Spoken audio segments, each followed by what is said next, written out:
dashing handsome cavalryman, talented journalist and writer, faithful husband, snob, gourmet and sybarite, sentimental romantic and cynical pragmatist, famous artist and the greatest politician of the 20th century. It's all about Winston Churchill. Winston's father, Randolph Churchill, an aspiring politician, fell in love with the vivacious and daring Jenny Jerome, the daughter of a wealthy American businessman. But his parents, the Duke and Duchess of Marlborough, considered the ardent love for a cheeky American very unreliable basis for the creation of a family. The Duke said that will give consent to marriage only when his son will prove to him his maturity and become a politician. Randolph won a parliamentary seat in a year and married a beautiful woman. Winston Churchill was born in 1874 in the dressing room of the family Castle Blenheim, at a ball where Jenny, tightly corseted, danced quadrilles and cotillions and never expected that labor would begin 2 months early. She barely made it to the room where the ladies were throwing off their outer garments. Here the red-haired and incredibly vocal baby was born. The Duchess of Marlborough,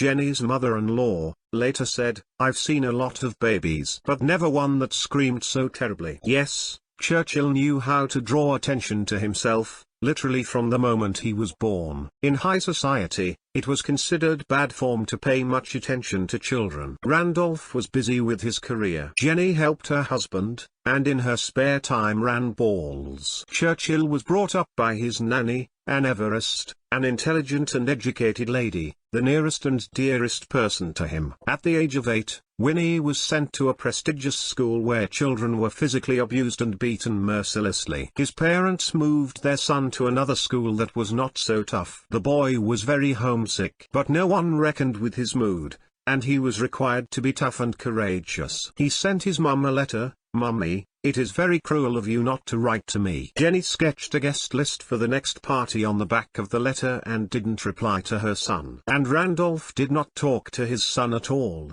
as he considered the boy stupid. But this attitude did not prevent Churchill adore his parents and bow down before them. Mum and Dad were like gods to him, and he did his best to make them proud of his son. Winston, forced to constantly prove to his parents that he was worth something, grew up to be an ambitious man and became one of the greatest leaders in the history of mankind. Would he have been as great if his mum had drowned him in unconditional love, the kind that modern psychologists demand from mothers, and his dad had supported him in everything and swooned before him in admiration? Probably not. In his youth Winston was very handsome, red-haired, blue-eyed, smiling and slim. He was a great polo player and an excellent fencer. His father decided that with training for a lawyer's son will not cope with, assiduity is not enough, and in 1893 he entered the prestigious military school. He received the rank of junior lieutenant of the Hussar Regiment in 1895. In the same year his father and nanny died. The death of loved ones shook the young man to the depths of his soul. About his father he immediately wrote a very good book. He would keep the portrait of his nanny on his desk when he became a minister. A sudden bonus after the bereavement was the strong friendship that bound Churchill and his mother together. Jenny had a masculine personality. She was not enamored of children,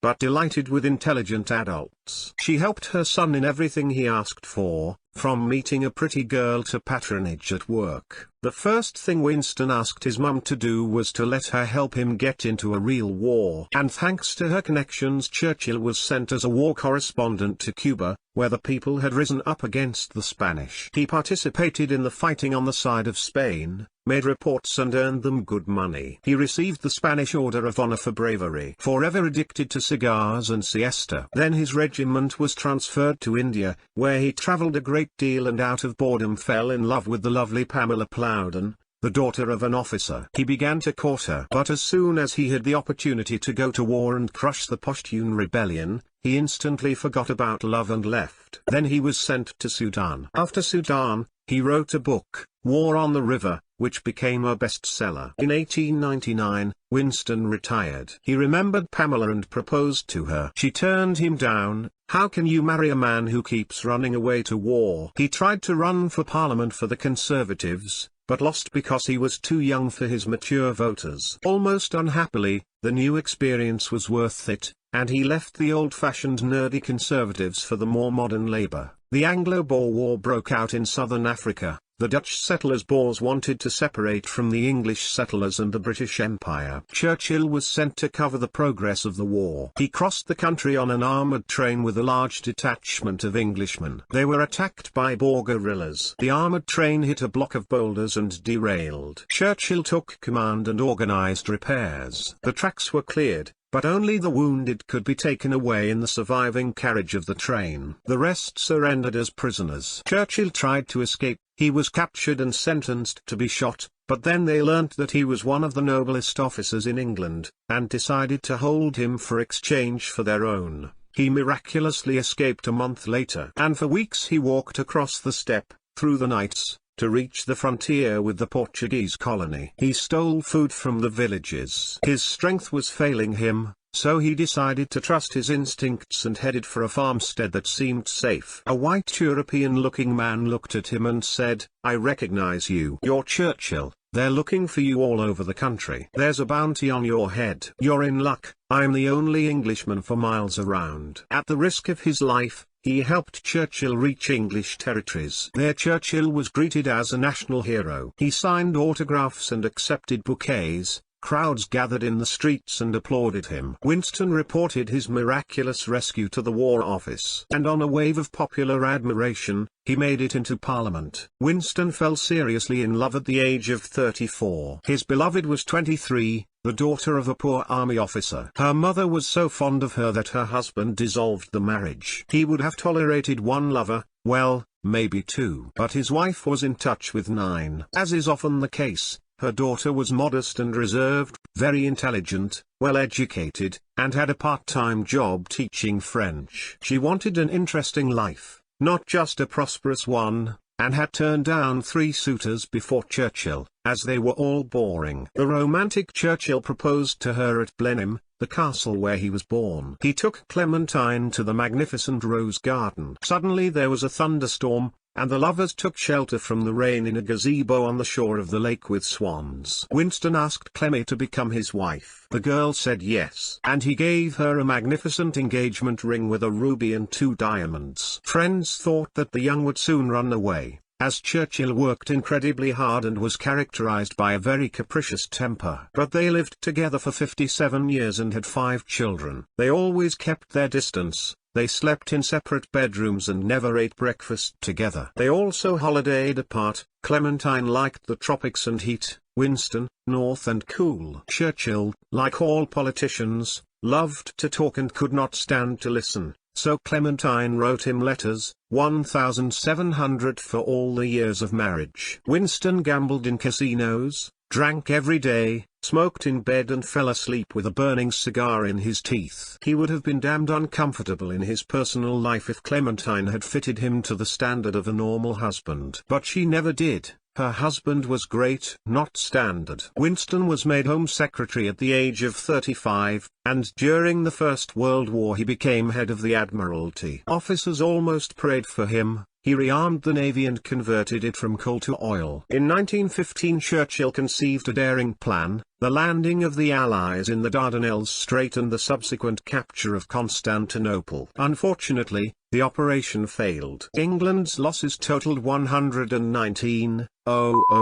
men. Churchill took full responsibility for the failure of the operation on himself and resigned. One of his famous deepest depressions came upon him. If the operation had succeeded, the sacrifices the country had made in the name of victory would not have weighed on him, but the trouble was that the losses were unjustified. Clementine feared he might take his own life. She remembered that her husband told her about his childhood passion for painting, and introduced him to the artist, who showed him a new style of writing, sprawling brush, and gave invaluable advice: do not spare paint. Churchill took an interest in painting. Longing receded. He returned to the ability to act, and he went into the army, lived in the trenches, commanded a battalion, made sketches under fire and caused his cold-blooded admiration of the soldiers. And 6 months later he returned to politics. Thanks to the Dardanelles, he saw his great chance. He realized that he was a leader for war, not for peace. And another thing, when in 1940 after the surrender of Paris in Dunkirk was surrounded by British and Allied troops, Churchill, in those years Prime Minister,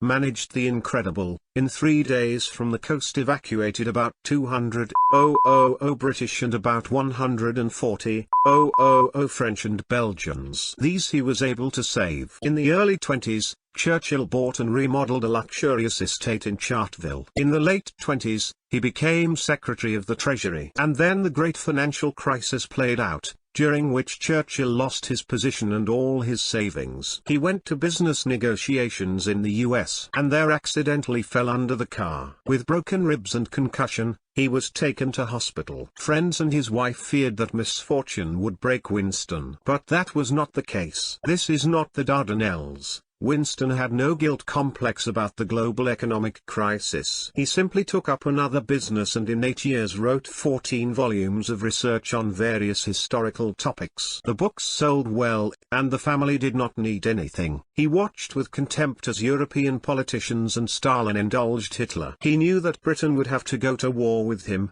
but no one in the government listened to his views. Prime Minister Chamberlain and his team hoped to settle the matter with Hitler in peace. All those who thought otherwise rallied round Churchill at Charteville. On the 3rd of September 1939, the Prime Minister announced on the radio, "From this minute our country is at war with Germany." A few hours later, the telephone rang in Winston's study, where all his friends were gathered. Chamberlain offered the host of Charteville the post of First Lord of the Admiralty. Churchill said, "Yes." And on all the ships of the fleet went radio signal, "Winston is back." On the 10th of May 1940, Churchill became Prime Minister. But not because his party won the election, but because everyone realized that no one could cope with the war better than him. It was a terrible period. In June, France suddenly capitulated. England was left alone with an enemy that enslaved the whole of Europe, as Stalin and Hitler were still friends at that time. And then Churchill proclaimed his main slogan, "We will never surrender." Churchill's determination was transmitted to the people. For the British, Churchill was the symbol of the nation, a true English bulldog, a forward chin, a cigar, a cylinder, a fondness for meat and good drink. He strolled through the corridors of his residence accompanied by his cat Nelson, wearing a crimson dressing gown with a golden dragon on the back, and house slippers decorated with golden pom-poms. From time to time the servants watched him chatting with the cat and urging him to be braver. To dress more quickly during air raids, Churchill invented a special jumpsuit with zips. All his staff called this outfit onesies and Churchill referred to it as the siren suit because he pulled it on when the air raid siren sounded. At night Churchill regularly inspected the anti-aircraft batteries of the air defense. One day he completed another inspection and walked to his car, but did not get into his usual seat. This time Churchill quickly walked round the car, opened the far door himself and sat in the back. 10 minutes later, a bomb exploded next to the moving car. The shockwave severely damaged the car door from its usual place. The car moved sideways for 100 meters, on 2 wheels, and then flopped on all 4. At home, Churchill remarked, "It was the pressure of my carcass that kept the car from flipping over." When Clementine asked why he sat on the other side, he said he didn't know. Pausing, he said, "What the hell? Of course I do." As I approached the open door, something said to me, "Stop." Nothing was more important to Churchill than his England, his island. He hated the Bolsheviks, but in the Second World War he instantly sided with Stalin, because he realized that Hitler was far more dangerous to England than the Soviets at this stage, and succeeded in creating an anti-Hitler coalition. England survived the Second World War only thanks to him, a stubborn, despotic and incredibly far-sighted fat man who drank wine instead of coffee at breakfast and could work 20 hours a day. Winning the war proved to be a personal defeat for him. In July 1945, while he was at the Potsdam Conference and taking a bath in his suite between sessions, he was informed that Labour had won the next election. Winston died at the age of 90. He was buried according to a pre-arranged plan, as a member of the royal family. As an exception, Queen Elizabeth II and her family arrived at St. Paul's Cathedral, where the coffin was temporarily placed for the farewell. Clementine, struck by the incredible pageantry of the ceremony, exclaimed, "It wasn't a funeral. It was a triumph." She outlived her husband by 13 years.